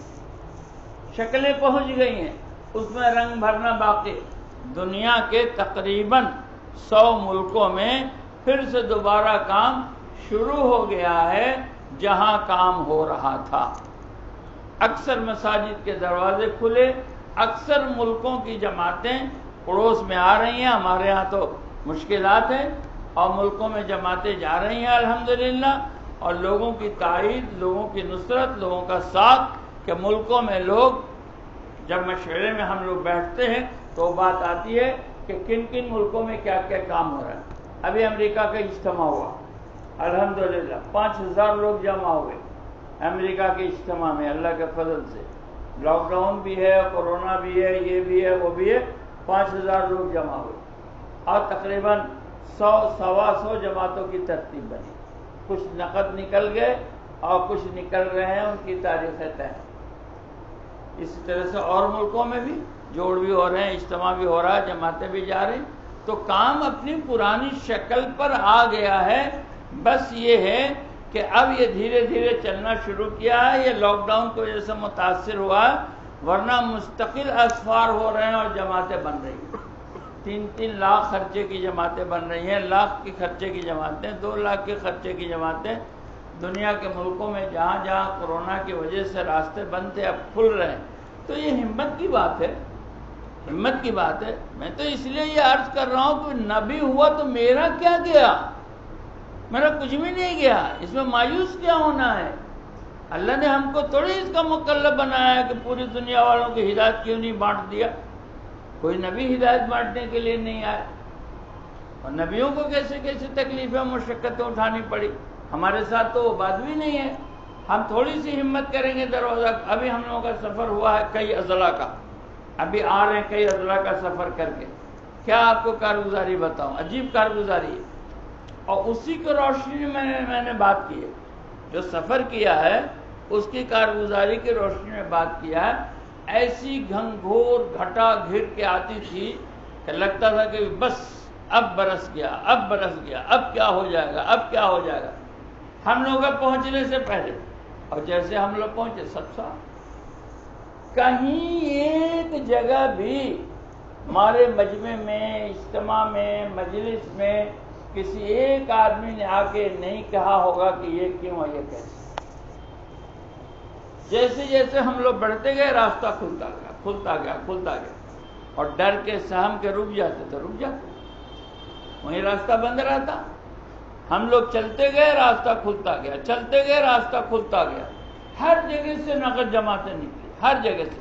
اور ایک خاص بات یہ جو میں نے علماء کی بات کہی اور شروع کی، ہر جگہ علماء سینہ تان کے کھڑے ہو گئے، کام میرا ہے، ہم کریں گے، جس کو پوچھنا ہے مجھ سے پوچھو، جس کو سمجھنا ہے مجھ سے سمجھو، جس کو کوئی اعتراض ہے وہ ہم سے آ کے ملو۔ اور بڑے بڑے علماء، معمولی علماء نہیں۔ ایک محدث صاحب ملے، 55 سال سے حدیث پڑھاتے ہیں، بہت بوڑھے ہیں، 85-90 سال کی عمر ہے، 55 سال سے حدیث شریف پڑھاتے ہیں، 15 پارہ بخاری شریف کے حافظ ہیں۔ علماء اس کو سمجھتے ہوں کہ بخاری شریف کا حافظ ہونا کس کو کہتے ہیں۔ 15 پارہ بخاری شریف کے حافظ ہیں، 55 سال سے حدیث پڑھا رہے ہیں۔ وہ ہم لوگوں کے ساتھ جڑے، تمہارے ساتھ چلیں گے، ہم لوگوں کے ساتھ ساتھ چلے، ہم لوگوں کی عمومی جماعت تھی، عمومی جماعت میں چلے جی، ہر جگہ ساتھ رہ کر پورے علاقے میں ان کا شاگرد، 55 سال سے جو حدیث پڑھاتا ہو تو کتنے ان کے شاگرد۔ پھر بڑے بڑے اپنے مشائخ کے خلفاء، حضرت مولانا محمود الحسن صاحب رحمۃ اللہ علیہ کے خلفاء، حضرت مولانا اور منور حسین صاحب رحمۃ اللہ علیہ کے خلفاء، اور اس طرح سے حضرت مولانا ابرار الحق صاحب رحمۃ اللہ علیہ کا خلفاء، اس طرح بڑے بڑے بزرگوں اور مشائخ کے مجازین موجود ہیں، وہ سارے جڑے۔ علماء کا ہم لوگوں نے جوڑ کیا، 400 علماء جڑے، 400، اور اس میں بڑے بڑے مشائخ، اور ان مشائخ کی بات ہوئی، اور انہوں نے کھڑے ہو کے کہا میرے نام سے پرچہ، ان کے نام سے پرچہ لکھ کے ہم لوگ بھیجتے تھے کہ یہ جماعت جا رہی ہے، آپ اس کی تربیت بھی کریں، نگرانی بھی کریں، اور اس کا رخ بنا کے اس کو استعمال کریں۔ اب وہ علماء استعمال کر رہے ہیں، اس لیے ہم نے یہاں سے بات کی شروع کہ آپ علماء کو مطمئن کریں، ان کے پاس جائیں، ان کو شریک کریں، ان کو آگے لے آئیں، آپ کو بہت فائدہ ہوگا، بہت مدد ملے گی، کہ اصل کام تو علماء کا ہے، ہمارا کام تو نہیں ہے، ہم کو تو ان کی نگرانی میں کرنا، ان کی تائید میں کرنا۔ تو ہر جگہ کئی اضلاع کے سفر ہوئے الحمدللہ، اور ہر جگہ سے اللہ تعالیٰ راستہ کھولتے چلے گئے، اور کہیں کچھ نہیں، کہیں کسی کی ہمت نہیں ہوئی کہ کوئی آگے کوئی بات کرے۔ اس لیے ہمت مردہ مدد خدا، ڈرنے کی چیز نہیں ہے، ہمت ہارنے کی چیز۔ ڈرنا کب تھا کہ مالک ہم سے حساب لے گا، کر کے کیوں نہیں آئے۔ اگر اللہ تعالیٰ کے ہاں سے یہ شرط ہوتی کہ ہم تم سے پوچھیں گے کر کے کیوں نہیں آئے، یہ ڈرنے کی بات، کہ اللہ پوچھیں گے ہی نہیں کر کے کیوں نہیں آئے، کیونکہ ہمارے ذمہ نتیجہ رکھا ہی نہیں ہے۔ ہم سے تو صرف یہ کہے ہوئے ہیں کہ آپ میری بات پہنچا دو، حکمت سے، پیار سے، محبت سے پہنچا دو، کوئی سنے تو کوئی نہ سنے تو، لیس علیہم بمسیطر، آپ کسی پر داروغہ مقرر نہیں کیے گئے ہیں، آپ کا کام تو بات کو پہنچ۔ اصل میں کیا ہوتا ہے، دیکھو کمزوری کہاں ہے، ہماری تربیت نہیں ہوئی ہے، ہم سب ایسے ہی رنگ روٹ لوگ ہیں، ذرا سی کوئی بات ہوتی ہے تو ہمارا نفس سامنے آ جاتا ہے۔ اب وہ نفس کے تقاضے کو پورا کرنے کے لیے گرمی ظاہر ہونے لگتی ہے، ہم کم ہیں، ہم تھوڑے ہیں، ہم کمزور ہیں، ہم بزدل ہیں، ہم بھی دکھا دیں گے۔ تو یہ ہم اللہ کے لیے نہیں کر رہے، یہ ہم نفس کے لیے کر رہے ہیں۔ اس میں اللہ کی مدد کہاں سے ہو؟ حضرت علی رضی اللہ تعالیٰ عنہ کے منہ پہ تھوک دیا تو اتر گیا، کہا کیوں نہیں قتل کیا، تم نے تو قابو پا لیا تھا، کہ نہیں تم نے منہ پہ تھوک دیا تو ہم کو اپنے نفس کے لیے بدلہ لینے کے لیے غصہ آ گیا، تو اللہ کے لیے نہیں تھا، اس لیے میں اتر گیا۔ تو اتر گیا تو ایمان لے آیا۔ تو ہم کو اصل میں جوش اس لیے آتا ہے کہ ہم یہی کہیں میرا ہی محلہ ہے، میری ہی مسجد ہے۔ میرے بھائیوں، بزرگوں، دوستو، ہم اپنے شہر میں گئے، ہماری مسجد جو ہم لوگوں کی بنائی ہوئی ہے، ہماری ترغیب سے، تحریک سے مسجد بنی ہے، اس مسجد میں ہم کو بات نہیں کرنا ہے۔ لوگ بات کرتے رہے اور ہم بیٹھ کے سنتے رہے، اطمینان سے سنے، ہم کو کوئی تکلیف نہیں تھی۔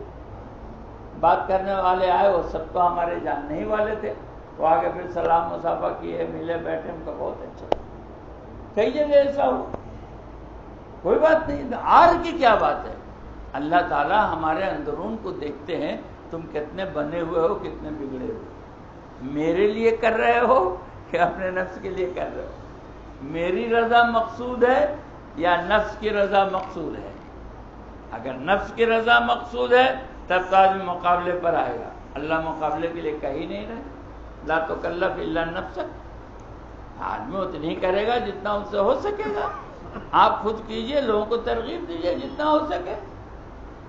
ہم اس کا مکلف نہیں بنائے گئے ہیں کہ ہم کتنا کریں گے، ہم کو اتنے ہی کہا ہے ہماری بات محبت پیار حکمت سے پہنچا دو، کسی نے روک دیا تو ہم مجرم ہیں کہ وہ مجرم ہے؟ مسجد میں جماعت ہے، کسی نے بستر پھینک دیا، کسی نے بورڈ لگا دیا نوٹ الاؤڈ، نہیں آنے دیا، تو اللہ کے مقابلے پر وہ ہے کہ ہم ہیں؟ وہ نہ ہے۔ اللہ ہم سے نہیں نہ پوچھیں گے کیوں نہیں لڑ گئے، کیوں نہیں مقابلہ کیا، کہاں دب گئے، ہم سے تو نہیں کہیں گے۔ اللہ کے مقابلے پر وہ ہے کہ اللہ کے دین کے لیے کوئی آیا تھا تو تم نے کیوں روک دیا؟ تو اللہ کے مقابلے پر وہ ہے، ہم تھوڑے ہی ہیں۔ اس لیے ہم کو بالکل کم ہمت نہیں ہونا ہے، ڈرنا نہیں ہے، گھبرانا نہیں ہے، متاثر نہیں ہونا ہے، بالکل بال برابر بھی متاثر نہیں ہونا ہے، بالکل نہیں متاثر ہونا ہے۔ اللہ کا کام بلند آواز سے بمانگے دعا کرنا ہے۔ کوئی رکاوٹ ہے، ہم کو جواب دینے کے لیے نہیں کہا گیا۔ تم نے روک دیا، ٹھیک ہے ہم رک گئے، جاؤ۔ اللہ سمجھے تم سمجھو، میرے باپ دادا کا کام نہیں ہے، میں اپنے باپ دادا کا نام روشن کرنے کے لیے آیا نہیں تھا، میں اللہ کی بات کر رہا تھا، تم نے روک دیا تو روک دیا، لیکن ہمت نہیں ہارنی، چھوڑنا نہیں ہے کام کو، ہمت کے ساتھ کام کو کرنا ہے، اور ان حکمتوں کے ساتھ کرنا ہے جو حکمتیں میں نے عرض کی، علماء کی، خواص کی، عوام کی، ساتھیوں کی، اور آپس کی اجتماعیت، آپس کی اجتماعیت یہ بہت ضرورت ہے۔ اور اجتماعیت میں جو فرق پڑتا ہے وہ صفات کے نہ ہونے کی وجہ سے پڑتا ہے۔ اجتماعیت کے لیے دو چیزیں بہت اہم ہیں، دو چیزیں بہت اہم ہیں اجتماعیت کے لیے، ایک اخلاص، ایک تواضع، ایک اخلاص، ایک تواضع۔ جو کام اللہ کے لیے کرے گا جی وہ متواضع ہو جائے گا، وہ پیچھے ہٹ جائے گا۔ صحابہ کہتے ہیں کہ نبی صلی اللہ علیہ وسلم سے زیادہ اپنی رائے سے پیچھے ہٹنے والا ہم نے کسی کو نہیں دیکھا، حالانکہ آپ کو وہی آتی تھی۔ نصوص میں صحابہ پوچھتے تھے نصوص ہے کہ نہیں، نصوص نہیں ہے، رائے دینا، ہاں رائے دو، تو صحابہ رائے دیتے تھے اور قوت سے رائے دیتے تھے۔ حضور کے مقابلے پر صحابہ کی رائے ہوتی تھی اور حضور صحابہ کی رائے قبول کرتے تھے اور اپنی رائے سے پیچھے ہٹ جاتے۔ تواضع بہت ضروری ہے، تواضع اجتماعیت کے لیے، اور حق کا چھوڑنا، مفاد کا چھوڑنا۔ اجتماعیت کا اصول یہ نوٹ کر لیجئے، مفاد کا چھوڑنا۔ اجتماعیت کہاں مجروح ہوتی ہے؟ جب اپنے اپنے مفاد پہ جمتا ہے۔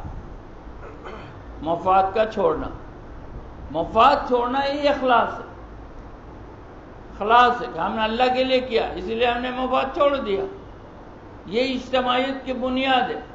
متواضع اگر دو ہوں گے تو ان میں اختلاف بھی ہوگا تو لڑائی نہیں ہوگی، پارٹیاں نہیں بنے گی، گروپ نہیں بنے گی۔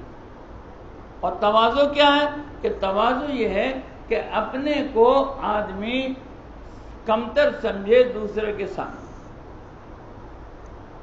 اعمال کے اعتبار سے بھی کمتر سمجھے، اس کا عمل اچھا ہے میرے سے، عمل میں اچھا سمجھنا عجب ہے، اور مرتبے میں اپنے کو اچھا سمجھنا یہ تکبر ہے، اور اپنے کو نیچا اور چھوٹا سمجھنا یہ تواضع ہے۔ تو تواضع ہوگی تو اجتماعیت ہوگی، اور آدمی مشورے میں لڑے گا، میری بات نہیں رہی، میری بات نہیں رہی۔ اس لیے میرے بھائیوں، بزرگوں، دوستو، یہ صفات ہیں جن سے اجتماعیت ہوتی ہے، اور اجتماعیت، صالحین کی اجتماعیت اتنی بڑی طاقت ہے، اتنی بڑی طاقت ہے کہ اللہ کی طاقت کے بعد زمین پر سب سے بڑی طاقت مخلصین کی اجتماعیت ہے، صالحین کی اجتماعیت ہے۔ زمین پر سب سے بڑی طاقت صالحین کی اجتماعیت۔ اور اجتماعیت کے لیے شرط ہے اب مفادات کی قربان، مفادات کی قربان۔ اجتماعیت کب ہوگی؟ یہاں ہم نے مفاد کو قربان کر دیا، میری رائے ہے ہم نے قربان کر دیا، دوسرے کی رائے پہ فیصلہ ہو گیا، کیا آ رہا ہے؟ اجتماعیت ہو جائے گی، کوئی مٹھائی تھوڑی تقسیم ہو رہی ہے، تنخواہ تھوڑی بڑھ رہا ہے، اس میں کیا ناک نیچی اونچی ہو گئی، ہم چھوڑ دیں گے۔ کم درجے کی چیز پہ فیصلہ ہو گیا، میری رائے پہ فیصلہ نہیں ہوا، تو اجتماعیت کہ ہماری اجتماعیت ہوگی، تو یہ اجتماعیت چند لوگوں کی اجتماعیت بڑے بڑے مجمع پر بھاری ہو جاتی ہے۔ کریں گے انشاءاللہ۔ دیکھو ایک چیز یاد رکھو، ہمارا یہ پورا کام عملی ہے، قولی نہیں ہے۔ 1.25 گھنٹہ ہم نے بات کیا، یہ بات ہے، اس سے کچھ نہیں ہونے کا۔ آپ باہر نکلو گے، آپ گھنٹہ 1.25 گھنٹے میں سب بھول جاؤ گے کیا بات ہے، ہو سکتا ہے 2-4 باتیں یاد رہیں۔ یہ بات ہے، باتوں سے کچھ ہی نہیں ہوتا، جب اس پر عمل ہوگا تو کچھ ہوگا۔ 4-5 پوائنٹ ہم نے گنوائے ہیں، جیسے علماء کا اعتماد، تو یہ عملی کام ہے یا بات ہے؟ اس کی جماعت بناؤ، مشورے میں طے کرو، بدھ کے علماء سے ملاقات، ایک جماعت جا کے ان سے ملے، 2 جماعت جا کے ملے، یا اپنے اپنی مسجد کے علاقے میں جو علماء ہیں، جو مسجد کے امام صاحب ہیں، ان سے ہم ملے، تشکیل کے لیے نہیں، دین سیکھنے کے لیے، ان کی دعا کے لیے کہ حضرت دعا کیجئے، ہم دعا کے لیے آئے ہیں۔ تو یہ ایک بات میں نے عرض کی کرنا۔ خواص کی ملاقات اس کو طے کرو، جو بااثر لوگوں شہر کے، ان کو مطمئن کرنا اپنے کام کی طرف سے، یہ ہے کہ بدھ کے مشورے میں آپ طے کرو، اس کو کرو۔ پھر اسی طرح سے میں نے عرض کیا طبقواری محنت، کہ ہماری محنت کا میدان اصل کون ہے، کہ جو دیندار ہیں ان کو تو ہم ان کی تشکیل کریں گے کہ آپ کے اندر جو دین ہے وہ دوسرے بھائیوں میں جس میں نہیں ہے منتقل کیجیے، لیکن 80% مجمع ہمارا وہ ہے جو بنیادی دین بھی اس کے پاس نہیں ہے، وہ اصل ہماری محنت کا میدان ہے، اس میں گھسا جائے طبقے کے اعتبار سے، طبقواری محنت یہ چیز کرنی۔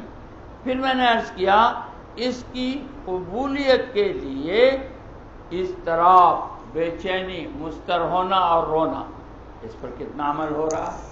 ہم راتوں کو کتنا اٹھ رہے ہیں؟ یہ پہلے کی جماعتیں پوری رات مسجد میں روتی تھی، اب جماعتیں نکلتی ہیں تو پوری رات سوتی ہیں، فجر میں اٹھانا پڑتا ہے۔ تو یہ چیز کتنا اہتمام ہے ہمارا۔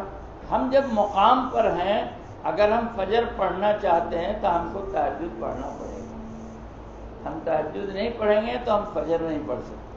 ہمارے لیے صاحب کہتے ہیں کہ فجر کے وقت قرآن پڑھنے میں جو میں نے نور دیکھا اور کسی وقت میں نہیں دیکھا، تو فجر کے وقت تلاوت کرنا، آہ و بکا، دعائیں، رونا دھونا، اللہ سے مانگنا، تہجد پڑھنا، فجر پڑھنا، جتنا ہو سکے آسانی سے۔ نوجوان آدمی جس کو دفتر جانا ہے، دکان جانا ہے، پڑھنے لکھنے جانا ہے، اس کی بات الگ ہے، لیکن ہم جیسے لوگ جس کو گھر ہی میں رہنا ہے، تو ہم 12 بجے 1 بجے رات تک جاگیں اور فجر کے لالے پڑ جائیں، فجر میں ہم جو ہے کبھی فجر ہوئی کبھی نہیں ہوئی، تو کون سا دین کا کام ہوگا؟ دین کا کام تو اس سے ہوگا جو اللہ کے سامنے اپنی عاجز و انکساری پیش کرنے والا۔ تو یہ ساری باتیں جو میں نے عرض کیا آپ کے سامنے، یہ سب عملی ہے، عملی، یہ تو بات ہے۔ اسی لیے پوائنٹ وائز میں نے عرض کیا، یہ 4-5 پوائنٹ ہے، اس کو عملی طور پر ہم کریں گے تب جا کے نتیجہ نکلے گا۔ پھر ہماری اجتماعیت کہ ہم مل جل کے رہیں، نیچ اونچ ہوگا، شیطان بیچ میں ہے، جو پیچھے ہٹ گیا وہ کامیاب ہے، جو مقابلے پر آ گیا وہ ناکامیاب ہے۔ ہمارے یہاں ہار جیت ہے اور جیت ہار ہے، ہمارے یہاں ہار جیت ہے اور جیت ہار ہے، جو پیچھے ہٹ گیا وہ جیت گیا، جو مقابلے پہ آ گیا وہ ہار گیا۔ تو یہ چیز ہم یہ طے کر کے چلیں کہ ہم کہیں مقابلے پر نہیں آئیں گے، ہم پیچھے ہٹ جائیں گے، ہم پیچھے ہٹ جائیں گے، ٹھیک ہے بھائی، اجتماعیت باقی رہے، اجتماعیت باقی رہے، اس کی کوشش کرنا۔ تو یہ عملی چیز ہے، اس کو قول سے کوئی تعلق نہیں ہے، جتنا کریں گے اتنا نتیجہ نکلے گا۔ اور قربانیوں کو آگے بڑھانا، قربانیوں کو آگے بڑھانا، کہ ہمارے اوقات لگ رہے ہوں، ابھی 3 دن کی جماعتیں مشکل سے بن رہی ہیں مسجدوں سے، چلے کی جماعت نہیں بن رہی ہے، 4 مہینے کی جماعت نہیں بن رہی ہے. تھوڑی محنت کرنا، زیادہ دعا مانگنا، یا اللہ جماعت 4 مہینے کی بنا دی. تفقد اچھی طرح سے کرنا، تفقد اچھی طرح سے. تفقد کیا ہے؟ تفقد ہے تحمل کو دیکھنا، کس کے اندر کتنا تحمل ہے، اس تحمل کے اعتبار سے اس کا رخ بنانا، چلے کا یا 4 مہینے کا. تحمل کے خلاف رخ بنائیں گے، شریعت کے خلاف نہ ہو جائے، اس کو دیکھنا، اس اعتبار سے اس کا رخ بنانا. کسی کو لوٹایا بھی جا سکتا ہے اور کسی کو بھیجا بھی جا سکتا ہے، دین کے تقاضوں کو سامنے رکھ کر اور سنت اور شریعت کو سامنے رکھ کر. نبی صلی اللہ علیہ وسلم نے لوٹایا بھی ہے اور آگے بڑھایا بھی. لوٹا دینا بھی دین ہے، آگے بڑھا دینا بھی دین ہے. تو یہ دیکھ کر کے کہ اس کو کتنے وقت کے لیے بھیجنا ہے، اس کا تحمل کیا ہے، اس اعتبار سے. لیکن ہمارا جذبہ اپنا ضرور یہ ہو کہ ہم اللہ کے راستے میں نکلیں گے. جن کا 4 مہینہ نہیں لگا وہ تو 4 مہینہ لگا لیں، جن کا 4 مہینہ لگ گیا تو ایک بار کا 4 مہینہ کافی نہیں ہے، بلکہ آدمی 1 بار 2 بار 3 بار، جی سال کے بعد 2 سال کے بعد 3 سال کے بعد 4 سال کے بعد 4 مہینہ دوہرائے. جن کا 4 مہینہ لگ گیا بیرون کی نیت کریں. بیرون کی جماعتیں بنا کر خرچے کے ساتھ رکھ دیجئے، دروازہ کھلے گا تو جائیں گے، جائیں گے جب دروازہ کھلے گا. لیکن جماعت تو بنی رہے، دروازہ کھلے گا تو جماعت بنائیں گے، یہ نہیں جماعت پہلے بن جائے دروازہ کھلے گا تو جائیں گے. ٹھیک ہے نا انشاءاللہ. ایسے ہی اپنا چلہ ہر آدمی کا، یہ پچھلے سال کا چلہ بہت لوگوں کا باقی ہے لاک ڈاؤن کا، تو چلے لگ جانے چاہیے. تو اب ہمت کر کے بتائیے 4 مہینے کے لیے کیا تشکیل ہے بھائی؟ پہلی تشکیل کیا ہے؟ بیرون ہے، اندرون ہے، 4 مہینہ ہے، کیا ہے؟ 4 مہینہ. 4 مہینہ ہے پہلا. بتاؤ بھائی کب سے؟ کوئی دن تاریخ ہے؟ کب سے؟